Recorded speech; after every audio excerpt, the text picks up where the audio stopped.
नमस्कार, खबरों का पंचनामा देख रहे हैं आप। मैं हूं आपके साथ पूजा। हम लेकर आए हैं देश और दुनिया की 5 बड़ी खबरें जिस पे चर्चा के लिए मेरे साथ स्टूडियो में मौजूद हैं कैपिटल टीवी के editor in chief doctor Manish Kumar. Doctor साहब, बहुत बहुत स्वागत है आपका। धन्यवाद। सबसे पहले नजर हेडलाइंस पर। संसद में आज भी चर्चा ठप। अडानी मामले पर विपक्ष ने किया जमकर हंगामा। देश भर में एलआईसी एसबीआई दफ्तरों के बाहर कांग्रेस का हल्ला बोल। सरकार ने कहा देश का समय और पैसा बर्बाद कर रहा है विपक्ष। रामचरितमानस विवाद में सीएम योगी का बड़ा एक्शन। धर्म ग्रंथ को जलाने वाले 2 लोगों के खिलाफ लगाया एनएसए। बैकफुट पर आए अखिलेश। नीतीश कुमार की पार्टी में बगावत तेज। उपेंद्र कुशवाहा ने पार्टी को बचाने के लिए बुलाई अहम बैठक। नीतीश ने कहा कार्यकर्ताओं को भ्रमित कर रहे हैं कुशवाहा। दिल्ली को आज भी नहीं मिला नया मेयर। आम आदमी पार्टी के हंगामे के बाद सदन की तीसरी बैठक भी स्थगित। अब सुप्रीम कोर्ट जाएगी केजरीवाल सरकार। इमरान खान को गिरफ्तार करेगी सरकार। पाकिस्तान के गृह मंत्री ने किया ऐलान। कहा विरोध प्रदर्शन शुरू किया तो बख्शा नहीं जाएगा।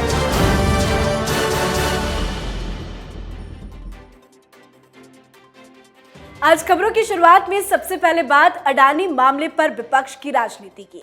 विपक्ष ने आज फिर संसद में जमकर हंगामा किया। हंगामा इतना हुआ कि सदन की कार्यवाही को स्थगित करना पड़ा, जबकि सरकार की तरफ से कहा गया कि सरकार अडानी मामले में स्टेटमेंट देने को तैयार है, किसी भी मुद्दे पे चर्चा के लिए तैयार है। पर अफसोस संसद के बजट सत्र में अभी तक किसी भी मुद्दे पर चर्चा नहीं हो पाई है। कांग्रेस तो सड़क पर भी उतर आई है। आज कांग्रेस ने देश भर के एलआईसी और एसबीआई के दफ्तर के बाहर विरोध प्रदर्शन किया। विपक्ष लगातार अडानी मामले पर जेपीसी जांच की मांग कर रहा है। सरकार ने एक तरफ साफ कर दिया है कि अडानी मामले से सरकार का कोई लेना देना नहीं है, तो वहीं राहुल गांधी ने आज कहा पीएम मोदी को अडानी मामले में घेरते हुए कि क्यों पीएम मोदी इसका जवाब नहीं दे रहे हैं, कौन सी शक्ति अडानी के पीछे है, क्यों विपक्ष बार बार इस मुद्दे को इतना ज्यादा उठा रहा है। देखिए, विपक्ष ये चाहता है कि पार्लियामेंट ना चले। पार्लियामेंट चलेगा तो बजट के ऊपर बातचीत होगी, पार्लियामेंट चलेगा नए कानून बनाए जाएंगे, पुराने कानून हटाए जाएंगे, सरकार को काम करने का मौका मिलेगा तो सरकार अच्छा प्रदर्शन करेगी। तो 2024 में चुनाव किस चीज़ पे आप लड़ोगे? आज सवेरे विपक्षी पार्टियों की एक मीटिंग होती है। मीटिंग में यह तय किया गया कि संसद नहीं चलने देना है। मतलब ये कि उन्हें ये अडानी मसले के ऊपर बहस नहीं करनी, संसद किसी तरीके से नहीं चलने देना, बवाल क्रिएट करते रहना है। और इसलिए सरकार की तरफ से जब कह दिया गया कि भाई चलिए भाई हम स्टेटमेंट भी दे देंगे, हम बातचीत के लिए भी तैयार हैं, लेकिन नहीं, आप ये कह रहे हो भाई सुप्रीम कोर्ट से जांच करवाई जाए। भाई सुप्रीम कोर्ट से जांच करवानी है तो सुप्रीम कोर्ट में जाकर के पिटीशन डालिए, कौन मना कर रहा है? आप ये चाहते हो कि जेपीसी हो। भाई जेपीसी किस बात पे, किस आधार पे? एक हिंडनबर्ग की रिपोर्ट आई है और उस रिपोर्ट को आप इतना ज्यादा तरजीह दे रहे हो कि आप पूरा ब्लड बाथ आपने करवा दिया। विपक्ष से एक सवाल पूछा जाना चाहिए कि आंकड़े आपके साथ नहीं है। आप एलआईसी को लेकर के बहाना बना रहे हो, आप एसबीआई को लेकर के बहाना बना रहे हो। बैंक के अधिकारियों से लेकर के एलआईसी के चीफ सब लोगों ने कह दिया कि हमें कोई फर्क नहीं पड़ रहा है, फिर भी आप बवाल काटने में लगे हुए हो। ये नहीं बताते कि जो जिस रिपोर्ट का आप हवाला दे रहे हो हिंडनबर्ग की, उस कंपनी को तो कई जगह पे ऑलरेडी केसेस उनको फेस करना पड़ रहा है। राहुल गांधी ये पूछ रहे हैं कि अडानी के पीछे कौन सी शक्ति है, उनको जवाब देना चाहिए।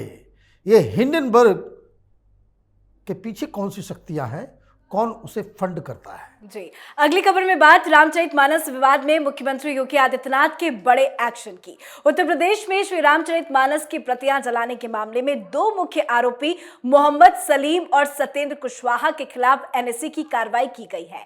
जांच से पता चला कि रामचरितमानस के पन्नों की फोटो सत्येंद्र ने अपने मोबाइल में खींची थी। इसके बाद कॉलोनी में ही एक दुकानदार के मोबाइल पर व्हाट्सएप की थी। दुकानदार ने आरोपी सत्येंद्र के कहने पर श्री रामचरितमानस के उन पन्नों की प्रतियां अपने प्रिंटर से निकाली थी। सत्येंद्र कुशवाहा, मोहम्मद सलीम उन प्रतियों को लेकर वृंदावन तिराहे पर पहुंचे थे।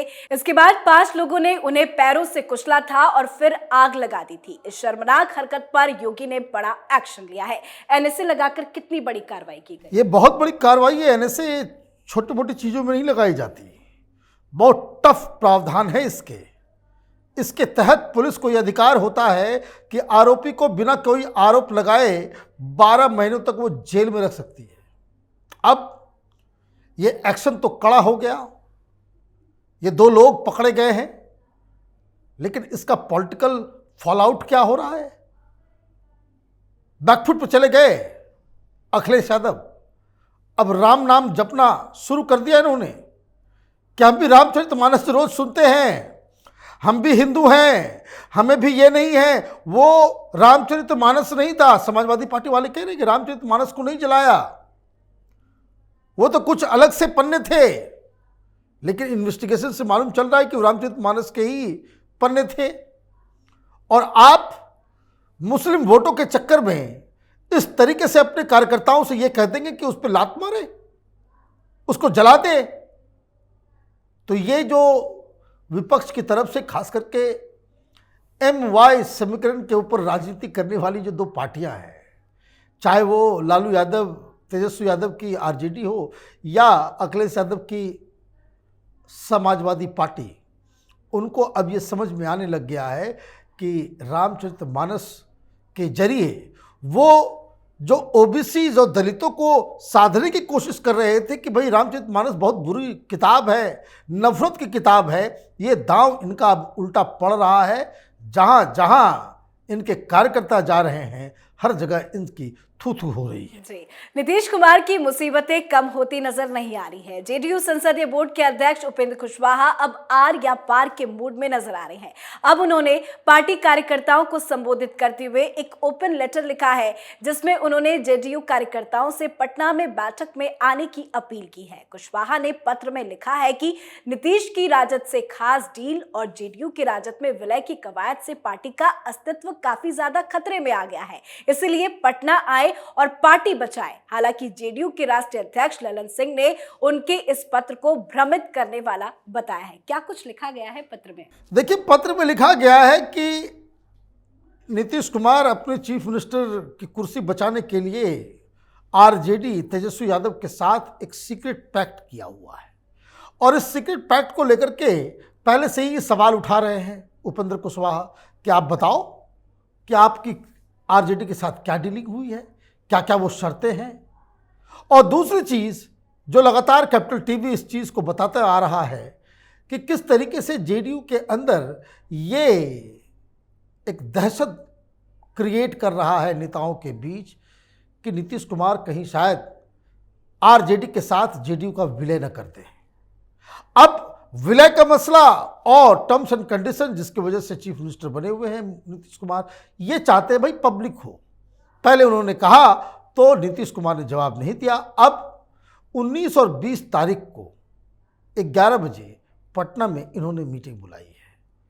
परेशानी ये है, मुसीबत ये है नीतीश कुमार की कि अगर उसमें 4-5 MPs आ गए, कुछ विधायक आ गए, कुछ ऑफिस बेरर्स आ गए, तो पार्टी तो टूट गई।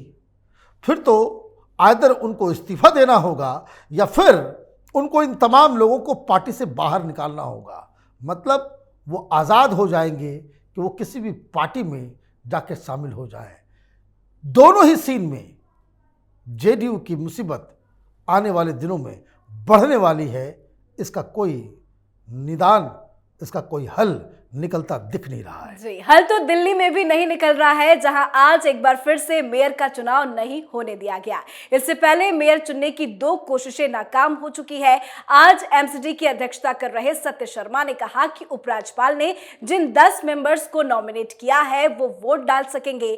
10 नॉमिनेटेड मेंबर्स को वोट की मंजूरी मिलने के बाद बीजेपी और आम आदमी पार्टी के मेंबर्स ने हंगामा शुरू कर दिया। इसके बाद MCD सदन की कार्यवाही स्थगित करनी पड़ गई। इससे पहले 6 और 24 जनवरी को भी चुनाव नहीं हो पाए थे। अब आम आदमी पार्टी ने सुप्रीम कोर्ट जाने का फैसला लिया है। सुप्रीम कोर्ट जाएंगे तो क्या चुनाव हो जाएगा? देखिए, मुझे लग रहा है कि आम आदमी पार्टी गवर्नेंस के बजाय राजनीति में ज़्यादा दिलचस्पी है इनकी।